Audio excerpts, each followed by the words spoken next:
తప్పు తప్పు తప్పు.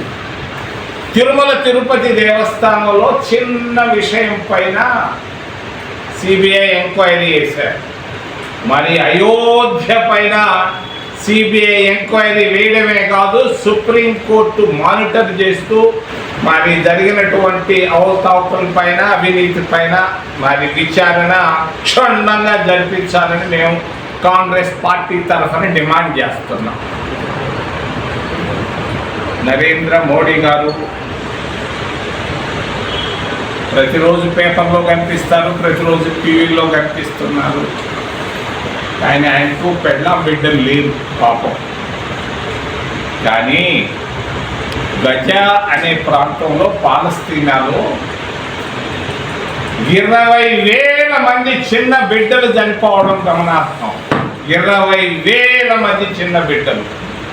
అమెరికా వాళ్ళు, ఇజ్రాయెల్ సైన్యాలు చిన్న బిడ్డల హాస్పిటల్ పైన, చిన్న బిడ్డల స్కూళ్ళ పైన బాంబులు, మిసైళ్ళు వేసి 20,000 మంది చిన్నారులను చంపేయడం జరిగింది.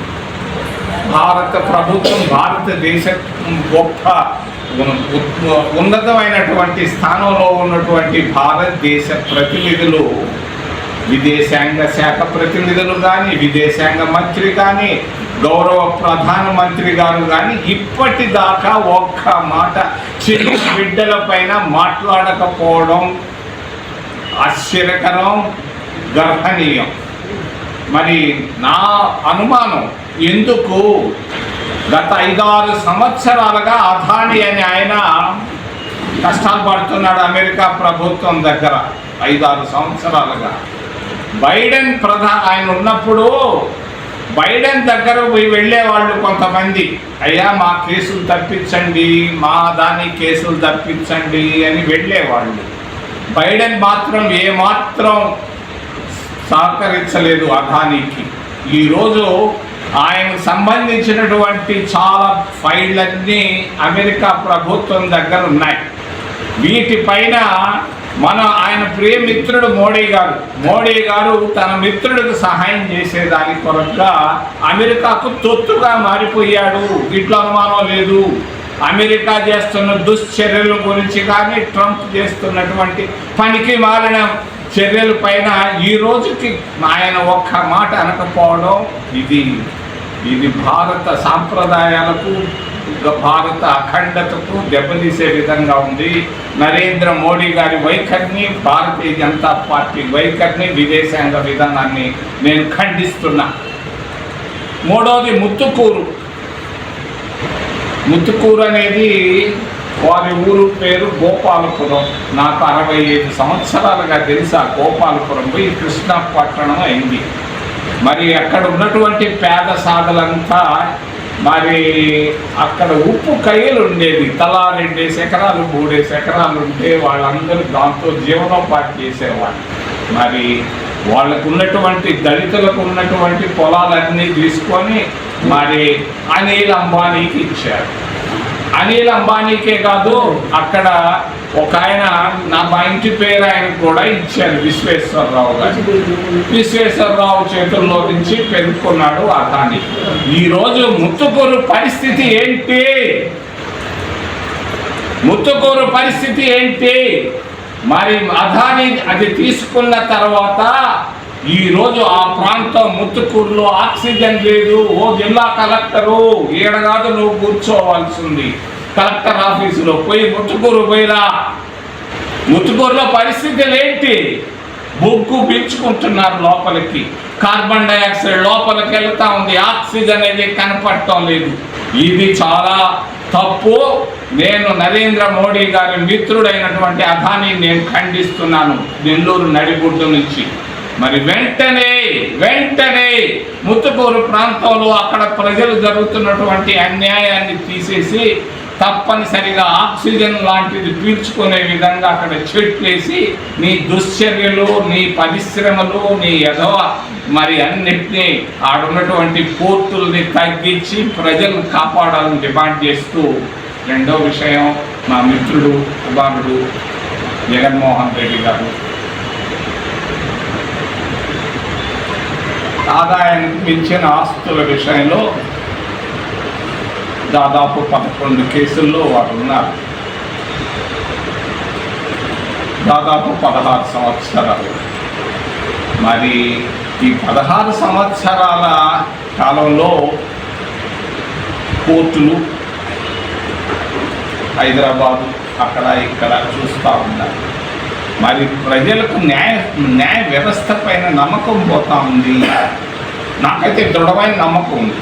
కోర్టులు అయ్యే ఈరోజు కాపాడుతున్నాయని నేను అనుకుంటున్నాను. ప్రజల్లో విశ్వాసం సన్నగిస్తాం. ఈరోజు గత 16 సంవత్సరాలుగా ఆదాయానికి మించిన ఆస్తుల విషయంలో జగన్మోహన్ రెడ్డి గారి వైఖరి, మరి కోర్టుల వైఖరిని ప్రజలు మరి ఆలోచిస్తూ ఉన్నారు.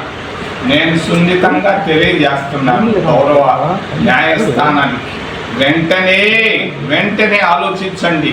పక్క రాష్ట్రంలో అనుకుంటున్నారు జయలలితను ఆదాయానికి మించిన కేసుల్లో ఆ ట్యాక్సీ మ్యాటర్లో ఆమెకి ఇబ్బంది పెట్టాయి కోర్టులు. ఇక్కడ మాత్రం ఆంధ్రప్రదేశ్ రాష్ట్రంలో ఆంధ్రులకు ఒక రూలు, తమిళులకు ఒక రూలా, జయలలితకు ఒక న్యాయం, మరి జగన్మోహన్ రెడ్డి గారికి ఒక న్యాయమా అని అనుకుంటున్నారు. నాకు నా మిత్రుడు కుమారుడు అంటే ఇష్టం. ఎందుకనంటే కష్టపడి ముఖ్యమంత్రి అయ్యారు. విజయ జనార్దన్ రెడ్డి కొడుకు కాలేకపోయాడు, శ్రీనివాసరెడ్డి కొడుకు కాలేకపోయాడు. అయింది అది సంతోషం. కానీ ఆదాయానికి మించిన ఆస్తుల విషయంలో కోర్టులు జాగ్రత్తగా అడుగు వేయాలి, ఆచితూచి చేయాలి. 16 సంవత్సరాలు పూర్తయిందని నేను తెలియజేస్తూ, మూడో విషయం చంద్రబాబు నాయుడు గారు నేను బొంబాయిలో ఉన్నాడు. మరి రేపో మాపో 19 సంవత్సరాలు పూర్తి చేయబోతున్నాడు ముఖ్యమంత్రిగా. గౌరవ ముఖ్యమంత్రిగా ఆయన ఏం సాధించాడో ఆంధ్రప్రదేశ్ రాష్ట్రానికి, లేదా నెల్లూరు జిల్లాకు ఆయన ఇచ్చినటువంటి విజయాలు ఏంటి? ఆయన ఒక సంవత్సరం అయితే నేను అడగను. నాదెళ్ల భాస్కర్రావు కూడా ఉన్నాడు ఒక నెల రోజులు. అక్కడ నేను అడుగుతాను, 19 సంవత్సరాల గౌరవ ముఖ్యమంత్రిగా చంద్రబాబు నాయుడు చేసిందేంటి? చివరిలో కాంగ్రెస్ పార్టీ అధికారంలోకి రావడం ఖాయం. అందరూ అంటున్నారు కేంద్రం కాదు, రాష్ట్రంలో కూడా. తమిళనాడులో లాగా 2 రాజకీయ మరి ప్రాంతీయ పార్టీలు 2 ఫెయిల్ అయినాయి అక్కడ, డిఎంకే ఏడీఎంకే. అలాగే ఈడ వైసీపీ పైన ప్రజల్లో తగ్గిపోయింది పూర్తిగా వ్యామోహం. మరి చంద్రబాబు నాయుడు పైన వ్యామోహం తగ్గింది. అందరూ కొత్త కాంగ్రెస్ వైపు చూస్తున్నారు. అంతకుముందు నేను పోతే నా పైన ఉమ్మేసేవాళ్ళు, ఇప్పుడు అందరూ వేయటం లేదు. నువ్వు ఒక్కడికే తిరుగుతున్నాడు, అందరూ తిరిగితే బాగుంటుందని అందరూ అంటున్నారు. ప్రజల్లో గొప్ప మార్పు వస్తూ ఉంది కాంగ్రెస్ పార్టీ పైన. తప్పనిసరిగా 29లో కాంగ్రెస్ పార్టీ అధికారంలోకి ఆంధ్రప్రదేశ్లో రావడం ఖాయం, కేంద్రంలో రావడం మరీ ఖాయం అని తెలియజేస్తూ, చివరిలో దళితుల గురించి మాట్లాడక తప్పదు. నెల్లూరుకు వచ్చి ఒకప్పుడు అంటారని వాళ్ళు కాంగ్రెస్ పార్టీ ఎస్సీ ఎస్టీలకు రిజర్వేషన్లు ఇచ్చింది. రాజ్యాంగ సవరణ చేసి ఓబీసీలకు కూడా 27% రిజర్వేషన్లు ఇచ్చింది. రిజర్వేషన్లు ఇచ్చిన తర్వాత దళితులను 2 చేశారు. మామూలుగానే 2గా ఉన్నాయి, కానీ మళ్ళా 4 చేశారు. 4 చేసి అంత తాకుండా దళితులు ఎవరైనా చర్చకు పోతే వాళ్ళకి దళిత హోదా రాదు అని సుప్రీంకోర్టు ఒక ఆదేశాన్ని ఇచ్చింది.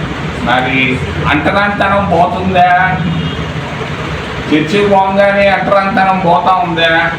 గిరిజనులు పోవచ్చు, యానాదులు పోవచ్చు, వాళ్ళకేమీ కాదు, వాళ్ళకి ఎస్టీ స్టేటస్ అదే విధంగా ఉంటుంది. మరి ఎస్సీలు పోయినప్పుడు మాత్రమే పోతుందని చెప్పడం, దీనికి ఇది చాలామంది బాధపడుతున్నారు. లోపల చాలామంది బాధపడుతున్నారు. విశ్వాసం అనేది, దేవుడు అనేది వాళ్ళ ఇష్టం వాళ్ళది. కానీ దీనిపైన, ఆ నిర్ణయం పైన మరి నేను దళిత క్రైస్తవులకు తెలియజేస్తున్నాను.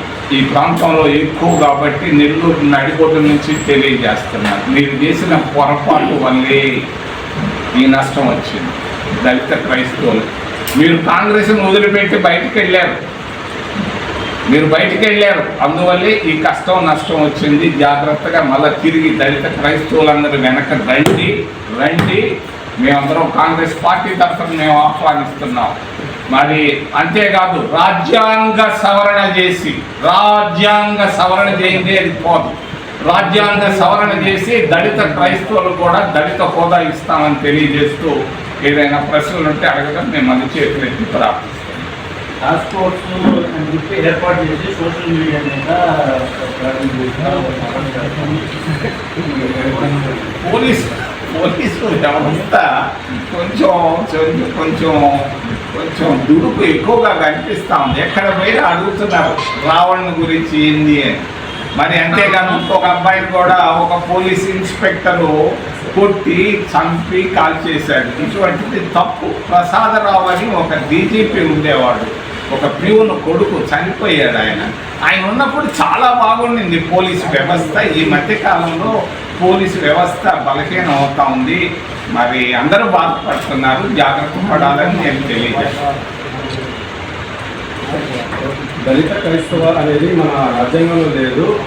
ఉండేది మన భారతదేశం రెండులో ఎక్కువ ఒకటి ముస్లిం మైనార్టీ, తర్వాత హిందూ అని చెప్పేసి బీజేపీ నాయకులు చెప్తున్నారు. అంటే ఈ దళిత క్రైస్తవం అనేది మన రాజ్యాంగంలో ఉందా లేదంటారు? అదే నేను కొంతమంది రిటైర్డ్ చీఫ్ జస్టిస్ ఆఫ్ ఇండియాతో మాట్లాడాను, 2-3 ఈ సమస్య ఎలా పరిష్కారం చేయాలంటే వాళ్ళు ఇచ్చినటువంటి సలహా భారత రాజ్యాంగ సవరణ చేసి సవరణ ద్వారానే వాళ్ళకి దళిత్ స్టేటస్ ఇవ్వగలమని నాకు చెప్పారు వాళ్ళు. అందువల్ల నేను ఈ రాజ్యాంగ సవరణ ఇస్తామని నేను తెలియదు. సార్, ఈ ప్రశ్న రావడం మీద ఉప చట్టం పెట్టారు. దాన్ని మీరు ఎలా అధికారంలో ఉన్నప్పుడు చాలా విశాల హృదయం అవసరం. తిడుతారు. పివి నరసింహారావు గారు ప్రధానమంత్రిగా ఉన్నప్పుడు ఆయన కూడా బలి ఇచ్చేవాళ్ళు. నేను ఆయనతో దగ్గరగా ఉండి అడిగేవాళ్ళు, తిడుతున్నారు సార్ ఏదన్నా చేద్దామని అంటే వాళ్ళు మమ్మల్ని తిట్టకపోతే ఇల్లు తిడతారయా, తిట్టుకోలేదే అనేవాడు. అంటే అధికారంలో ఉన్నప్పుడు ఇవన్నీ సహజం. అవి ఉన్నప్పుడు ఈ తిట్లు ఇటువంటి వాటిల్ని మనం సహృదయంతో తీసుకోవాలి, కానీ మనం అగ్రెసివ్గా పోతే నష్టం వస్తుంది. నేను చంద్రబాబు నాయుడు గారికి సున్నితంగా తెలియజేస్తున్నాను, కొన్ని విషయాల్లో విశాల హృదయంతో పోవాలని ఆయనకు సున్నితంగా నేను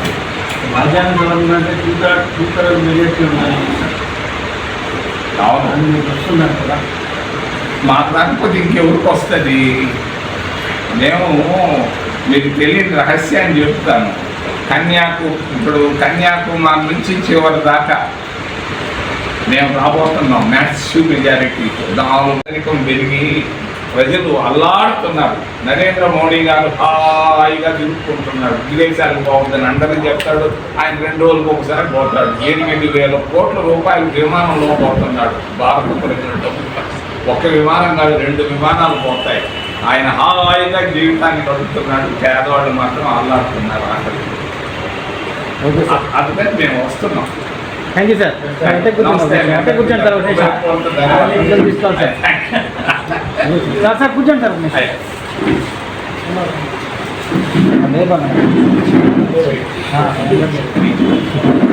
కూర్చో బాగా కూర్చో అంటే